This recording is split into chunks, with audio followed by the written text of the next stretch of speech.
This character, my dudes, is totally a self-insert from a Wattpad story I made 2 years ago about vampires and soulmates. Cliche warning.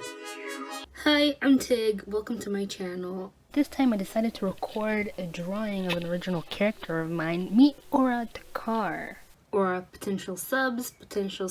This is Aura. I'm gonna start telling you about her. I really hope you'll like her, the story, and the world building. I'm just trying not to spoil anything. I really don't know what I can say because I don't have the whole story down because the plot keeps changing. But before that, make sure to hit the like button and see if you like what I do here so you could decide if to subscribe. So, Aura is an original character I created like 4 years ago. A lot has changed since then, but I'm gonna tell you about one of the versions. The one before the current one. Aura was a high school student who just wanted to stay invisible. She didn't want to be a burden on anybody or even stand out in a positive context.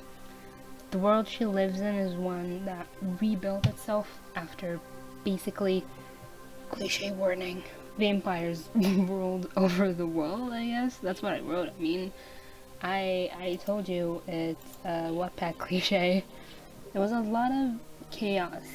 It's full of death, violence, destruction, turning or killing humans in the world, like all of them except the ones that were fast and smart enough to protect and hide themselves. Aura's families was one of them. And she has no idea she's human. One of the main ways the Takars or his family protect themselves from literally anyone they meet is to consume vampire blood in some sort of way. Like really consume is a very specific word, more like get it in their system. They survived that way for generations and the vampires never noticed because now they don't have humans to help them feed. I think it's actually pretty cool, that part with the biology that I made up about the vampires. In this world, I decided that vampires have these different talents, elements, powers, whatever. They have powers that have to do with elements, natural elements. Oh my god. I can't get the exact wording right because I've been writing the story in Hebrew for years. The elements are basically spectrums, like the EM spectrum of light, from infrared, I think, to, yeah, like from radio waves to X-ray to the light we see, microwaves. I don't know, I don't really know how to explain it, but there are a lot of different kinds of spectrums in the world, and every vampire has an access to one of those spectrums, and they can access them only when they're fully energized from human blood. When humans were supposedly extinct from the world, they didn't just lose their access to those spectrums, to their powers. They were also physically weakened. Attributes they had as vampires turned into different things just so they could survive. Like in Aura's generation, vampires sort of replaced humans on Earth. They now feed on synthetic blood and human food. Their immortality was replaced by protection from the sun, and only vampires with a really slow metabolism can keep enough energy in their blood from the food and the synthetic blood and somehow reach their elemental powers, spectrums.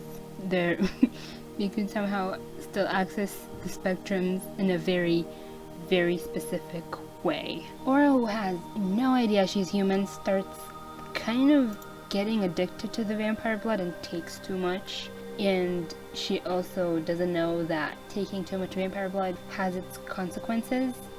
And in her case, it's migraine. She's gonna get a lot of migraines, and it's gonna start small, but at some point, those migraines develop to something different that is going to affect a really important part of the story, and also, in a way, help her in the climax. It's gonna get her in trouble, but it's also going to help her. She's dealing with a lot of problems about her identity and weird addiction. It's like a mild addiction at first. She's trying to deal with all of that while still being an okay student and waiting for a test she's gonna get at the end of 10th grade, along with a health checkup that's gonna determine if she could access her element or her specific spectrum. Specific spectrum? That doesn't sound right. The event that begins the story is from her soulmate's perspective. I told you it's a cliche. His name is Jamie, and the short version is that he's following her cousin to their house. The Dakars, they're two families basically. There's brothers, or there was brothers. I changed the family. I don't even remember what I changed. That is bad. There's brothers, and one of the brothers is Aura's father, and the other brother is Lincoln's father. The short version of the story is that Jamie, her soulmate, is following her cousin to their house. On the way, he sees Aura asleep against a tree.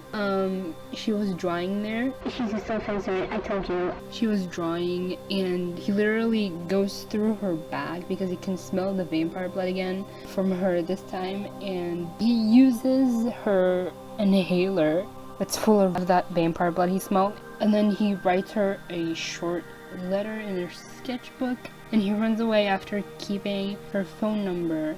And then we move on to a chapter in her perspective, and turns out she did know he went through her bag, but she was with her eye closed the whole time. She woke up when he was there, but she was too scared to move or say anything. And a few minutes later, she read the letter. The dude is a part of a cult. Okay, why am I surprised? This is my story. He tells her she's the right candidate to join. I don't know why I didn't address that, or maybe I forgot that I did, but why didn't he leave a letter to Lincoln or write to her about her cousin? Because he smelled the vampire blood in the first place near Lincoln. That's why he followed him. So why is he not invited to be a part of the cult? No idea. He tells her she could join and get more of that blood with them and be stronger and work with them because they're rich and all. He wrote a date and a time when he's gonna call and get her answer. Again, he forgot to address an important little detail. You're a soulmate. Why are you not telling her anything? Whatever. Aura doesn't know she's a vampire yet. She doesn't even know she has a soulmate. She can't sense it like vampires. She's human, of course. That's impossible for her to feel it. She's human. Oh, by the way, you guys, don't worry about the story. I totally took down that cliche. She's not a self-insert anymore. There's no soulmates, no vampires. There's still going to be an apocalypse, though. That part of the story stayed. There are points in the plot that I barely changed because they were good enough for me, and there's some cliches that are not as problematic as the ones I just mentioned that I decided to leave in. Don't worry, it's not bad. After the letter thing, after that weird letter incident, Aura asks herself why he used her inhaler. She thought there was synthetic blood in there because she thinks she's a vampire, but she noticed that Jamie decided to write the letter after he looked for the inhaler and used it specifically. She didn't ask her parents about it, but she finds a way instead to do that checkup in the school early instead of at the end of the year, and she doesn't just find out that she has access to her spectrum, the EM spectrum. Her name is literally light, so her being a part of the EM spectrum, pretty obvious. I will explain what she can do later. So she didn't just find out that she has almost a full access to the EM spectrum, she also sees that her blood is mixed with human blood. She thinks there's human blood in the inhaler and the vampire blood is hers, but it's the opposite. While the readers think that Jamie is another part of the human race that is just in a different group, and like I said, cult, and the readers are like happy for Aura for him finding her. She gets accepted to the cult, and they start teaching her about her new part in the cult. And we see her drink more blood and get more migraines, and we see her learn about the cult not just directly from them. She eventually finds this place I made up called the Black Gallery. It's this dark maze of graffiti that was created long before the vampires took over, before the apocalypse. Oh my god. A lot of the drawings in the Black Gallery are just nightmare fuel. I really want to draw them all myself one day. In that maze, the last migraine just makes her faint, and when she wakes up, she doesn't really understand where she is. She doesn't know how to get back, so she just improvises a way back, but instead the labyrinth leads her to secret parts of the building where the cult hangs out, I guess. And she finally understands how they use their powers without really trying. Because at first she didn't get it. Like, where's the energy coming from? Their metabolism is really fast, and they don't consume that much blood. No more than she does. They look really thin, and like I said, the metabolism is really fast, so they can't really store energy, not much, just enough to keep themselves alive. They can easily access spectrums. Their hair is getting whiter, they're sensitive to the sun, and then she finds out that some of the members were born way before the apocalypse, so they're over 200 years old. That's when Aura realizes that they are cannibalistic vampires at the same time that they realize she is human. Other stuff happens in the story that I don't think I can tell yet.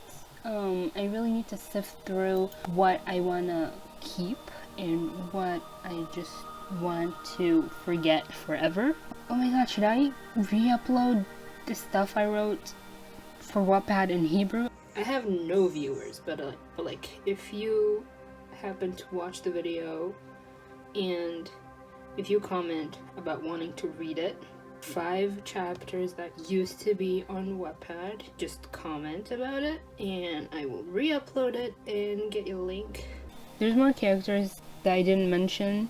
One of my favorite parts about the story and about working with those characters is their interactions with each other and their powers. Even though I was alone writing them, I was laughing like a maniac by myself. Oh yeah, I said I would explain about Aura's powers.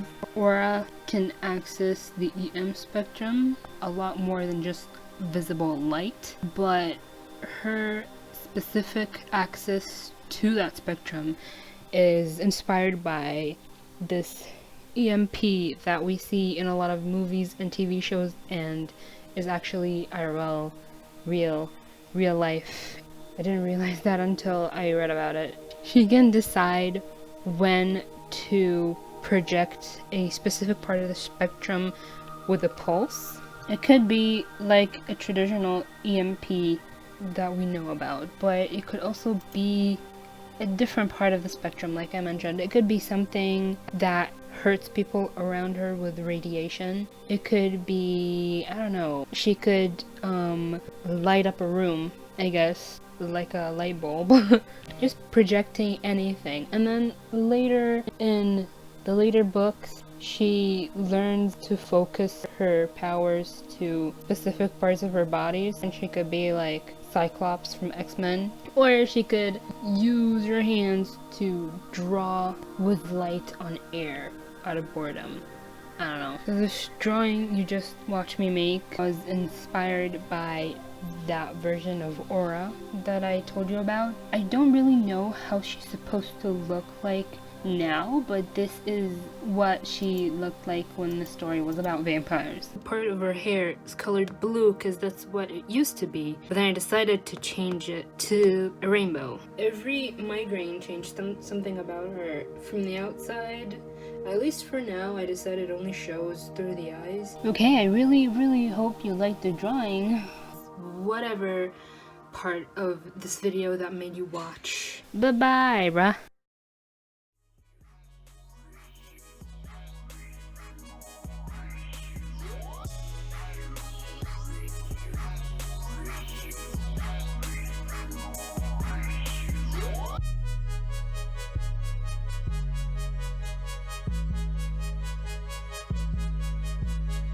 This is nice. This is nice, isn't it? Like, look at this. Look at this. I'm so proud of the hair. Look. It looks like a rainbow. I'm so happy.